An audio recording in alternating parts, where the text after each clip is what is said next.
ഇന്ന് തന്നെ ഡൗൺലോഡ് ചെയ്യൂ. കാണൂ നിങ്ങളുടെ ഫേവറേറ്റ് ഷോസ്. പക്ഷെ എനിക്ക് അയാളെ തള്ളിക്കളയാൻ പറ്റില്ലല്ലോ. കാരണം ദേ എന്റെ കഴുത്തില് താലി കെട്ടിയ ആളാ രോഹിത്. എനിക്കത് മറക്കാൻ പറ്റില്ല. എത്ര പെട്ടെന്നാ ശ്യാമേ നീ നിന്റെ സ്വഭാവത്തിലും വാക്കിലും ഒക്കെ മാറ്റം വരുത്തുന്നത്. ഓടി ഓടി വാ, ഓടി ഓടി ഓടി വന്ന് മുത്തം തന്നാട്ടെ, ചക്കര മുത്തം തന്നാട്ടെ.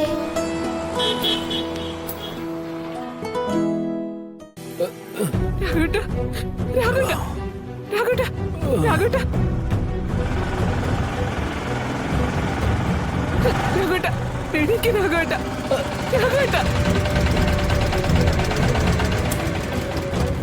സത്യമേ മോളെ, രാഘവേട്ടാ, എന്താ എന്തുറ്റി?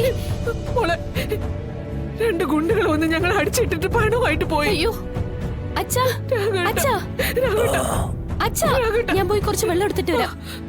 രാഘവേട്ടാ, രാഘവേട്ടാ, രാഘവേട്ടാ, രാഘവേട്ടാ, എനിക്ക് രാഘവേട്ടാ, രാഘവേട്ടാ. ഓടി ഓടി ഓടി വന്നാട്ടെ, പാട്ട് പാടണ പെട്ടി തരാം, താളം കൊട്ടണ ചെണ്ട തരാം. രാഘവേട്ടാ, മോളെ, ഇതാ സത്യമേ. രാഘവേട്ടാ, രാഘവേട്ടാ, മോളെ ഇതൊന്ന് പിടിച്ച്. രാഘവേട്ടാ, രാഘവേട്ടാ, എനിക്ക് രാഘവേട്ടാ, രാഘവേട്ടാ, രാഘവേട്ടാ, അച്ഛാ എനിക്ക് എനിക്ക്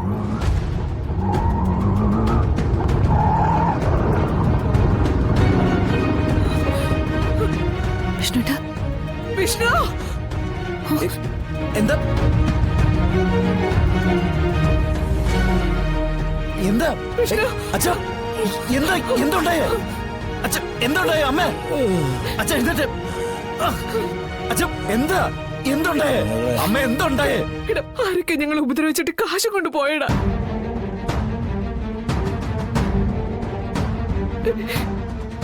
എല്ലാം പോയി. ആരും പരിചയമുള്ള ആരെങ്കിലും ആണോ അറിയില്ല. അച്ഛ വെള്ളം കിടക്ക. അമ്മ അമ്മയ്ക്ക് എന്തെങ്കിലും പറ്റിയിരുന്നോ ഇല്ലടാ. വിഷ്ണുട്ടാ, നമുക്ക് എത്രയും പെട്ടെന്ന് അച്ഛനെ ഹോസ്പിറ്റലിൽ കൊണ്ടുപോകണം. അച്ഛ വാ നിനക്ക് നമുക്ക് ഹോസ്പിറ്റലിൽ പോവാം വാ അച്ഛ അച്ഛാ എഴുന്നേറ്റ്.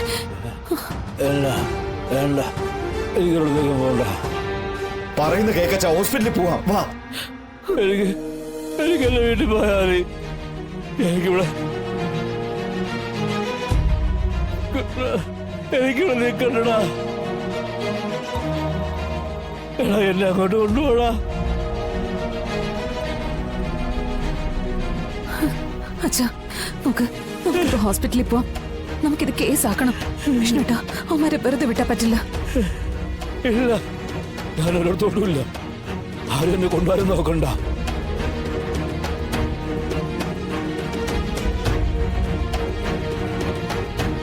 എനിക്ക് ഒറ്റയുടെ ഉള്ളൂ.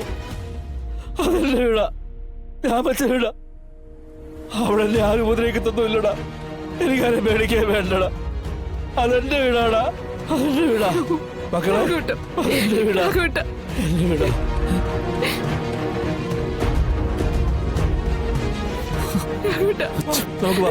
നമുക്ക് വാ, നമുക്ക് അങ്ങോട്ട് പോവാം.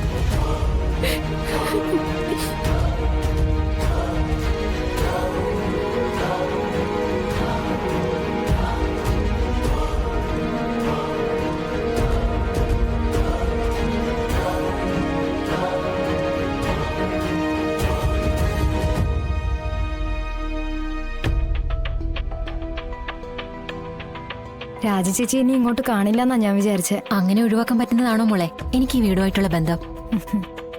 പിന്നെ വീട്ടിൽ ഓരോരോ അത്യാവശ്യങ്ങൾ വന്നാൽ എന്താ ചെയ്യാ?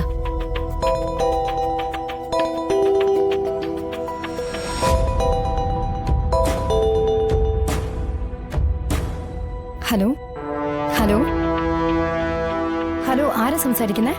ഇത് ടൗൺ പോലീസ് സ്റ്റേഷനിൽ നിന്നാണ് വിളിക്കുന്നത്. എന്താ സാർ വിളിച്ചത്? രോഹിത് നിങ്ങളുടെ ഭർത്താവല്ലേ? അതെ സർ.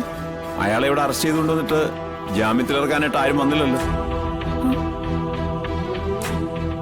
എനിക്ക് സത്യാമ്മയുടെ കുടുംബമായിട്ട് നല്ലൊരു ബന്ധം മുമ്പുണ്ടായിരുന്നുണ്ടായി വിളിക്കുന്നത്. അല്ല സർ, ജാമ്യം കിട്ടുമോ? നിങ്ങൾ നിങ്ങളെ വീട്ടിൽ ഇരുന്നുകൊണ്ട് ജാമ്യം കിട്ടുമെന്ന് ചോദിച്ചാ ജാമ്യം എന്താ? ഞങ്ങൾ നിങ്ങളെ വീട്ടിലേക്ക് വണ്ടി വിളിച്ചു കൊണ്ടുവന്ന് തരണോ? സോറി സർ, ഞാൻ ഉടനെ വന്നോളാം. പെട്ടെന്ന് ഒന്നൊരു വക്കീലിനെ ഏർപ്പാടാക്കിയ കോടതി കൊണ്ടുപോകുന്നതിന് മുന്നേ ജാമ്യം കിട്ടും. ഇല്ലേ കേസ് തിരിയും. പിന്നെ പറഞ്ഞിട്ട് കാര്യമില്ല. ഞാൻ എത്രയും പെട്ടെന്ന് വരാം സർ.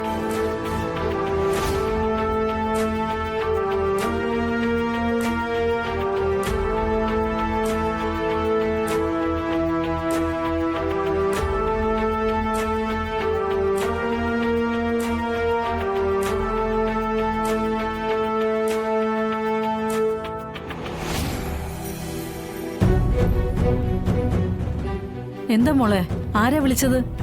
അമ്മ സ്റ്റേഷനിൽ നിന്നാ വിളിച്ചേ. രോഹിത്തിനെ ജാമ്യത്തിലിറക്കുന്ന കാര്യം പറയാനാ വിളിച്ചേ. കുഞ്ഞീച്ചിയെ വിളിച്ചിട്ടാണെങ്കിൽ കിട്ടുന്നുമില്ല. അമ്മ, കുഞ്ഞീച്ചിക്ക് വേറെ നമ്പർ വല്ലതും ഉണ്ടോ? അവള് വല്ല മീറ്റിംഗിലും ആയിരിക്കും. പിന്നെ ഉള്ളത് അനുവിന്റെ നമ്പറാ. മീറ്റിംഗിലാണെങ്കിൽ ശാലിനിക്കൊപ്പം അനുവും ഉണ്ടാവും. പിന്നെ അത് കിട്ടിയിട്ട് കാര്യമില്ലല്ലോ. അല്ലെങ്കിലും എന്റെ ഒരു കാര്യത്തിന് വേണ്ടി ആരെ വിളിച്ചാലും എല്ലാവർക്കും വലിയ തിരക്കാണല്ലോ. എനിക്ക് വേണ്ടി ഓടാൻ ഇവിടെ ആർക്കെങ്കിലും സമയമുണ്ടോ? നീ എന്തൊക്കെയാ മോളെ പറയുന്നേ? നിനക്ക് വേണ്ടി ഞങ്ങൾ ആരും ഒന്നും ചെയ്തിട്ടില്ലേ? പിന്നെ നീ ഇപ്പൊ ജാമ്യത്തിൽ ഇറക്കണോന്ന് പറയുന്നവൻ ഏത് രീതിയിലാ നിന്നോടും മറ്റുള്ളവരോടും പെരുമാറിയതെന്ന് നീ ഒന്ന് ഓർത്തു നോക്കിയേ. എന്തെങ്കിലും ഒരു നല്ല വാക്ക് ഈ അടുത്ത കാലത്തെങ്ങാനും നിന്നോട് പറഞ്ഞിട്ടുണ്ടോ? നിന്നോട് കാണിക്കാത്ത മര്യാദ അവൻ മറ്റുള്ളവരോട് കാണിക്കും. അമ്മ, രോഹിത് എന്ത് കുറ്റം വേണേലും ചെയ്തോട്ടെ, പക്ഷെ എനിക്ക് അയാളെ തള്ളിക്കളയാൻ പറ്റില്ലല്ലോ. കാരണം ദേ, എന്റെ കഴുത്തില് താലി കെട്ടിയ ആളാ രോഹിത്. എനിക്കത് മറക്കാൻ പറ്റില്ല. എത്ര പെട്ടെന്നാ ശ്യാമേ നീ നിന്റെ സ്വഭാവത്തിലും വാക്കിലും ഒക്കെ മാറ്റം വരുത്തുന്നത്. സ്ഥിരതയുള്ളൊരു തീരുമാനം നിനക്കില്ല. എനിക്ക് എന്റെ ജീവിതത്തിന് തന്നെ സ്ഥിരതയില്ലല്ലോ. എന്നെ എന്തിനാ നിങ്ങൾ വളർത്തിയ? ജനിച്ചപ്പോ തന്നെ അങ്ങ് കൊന്നു കളഞ്ഞാ പോരായിരുന്നോ? എങ്കിൽ ഞാൻ ഈ കഷ്ടപ്പാടൊന്നും സഹിക്കേണ്ടി വരില്ലായിരുന്നു. നീ തന്നെ ഇത് പറയണം. എന്റെ മക്കളിൽ ഏറ്റവും കൂടുതൽ ലാളിച്ചിരുന്നത് നിന്നെ തന്നെയാ. സ്നേഹിച്ചിട്ടേ ഉള്ളൂ, അന്നും ഇന്നും എന്നും. കൊന്നു കളഞ്ഞാ പോരായിരുന്നോ, എന്തിനാ വളർത്തിയെന്നൊക്കെ എന്റെ മോളിപ്പോ ചോദിച്ചില്ലേ? അതിന് ഉത്തരം കിട്ടാൻ വേറെ എങ്ങോട്ടും പോണ്ട. എങ്ങനെ എന്റെ മോള് ദേ ഇപ്പൊ നിൽക്കുന്ന ഈ നിലയിലെത്തിയെന്ന് ഒന്ന് ചിന്തിച്ചാ മാത്രം മതി. അപ്പൊ കിട്ടിക്കോളും മോള് ചോദിച്ച എല്ലാ ചോദ്യത്തിനുള്ള മറുപടി. ആ പിന്നെ രോഹിത്ത് കെട്ടിയ താലിയുടെ മഹത്വം ഒന്നും നീ എന്നെ പറഞ്ഞ് മനസ്സിലാക്കണ്ട. അതിന്റെ മഹത്വം അവൻ അറിയായിരുന്നെങ്കിലേ അവൻ ഈ പണിക്ക് നിൽക്കില്ലായിരുന്നല്ലോ. പൊക്കോ, പോയി അവനെ ജാമ്യത്തിൽ ഇറക്കാൻ നോക്ക്. ഇറക്കിക്കൊണ്ട് വരുന്നതിന്റെ പിറ്റേന്ന് തന്നെ അവൻ വീണ്ടും കുഴപ്പങ്ങൾ ഉണ്ടാക്കാൻ നോക്കും. കാരണം അവൻ ഇതൊക്കെ ഒരു നേരം പോക്കാ. നിനക്കേ ഇതൊരു സ്ഥിരം പണിയായി മാറരുത്. പറഞ്ഞില്ലെന്ന് വേണ്ട.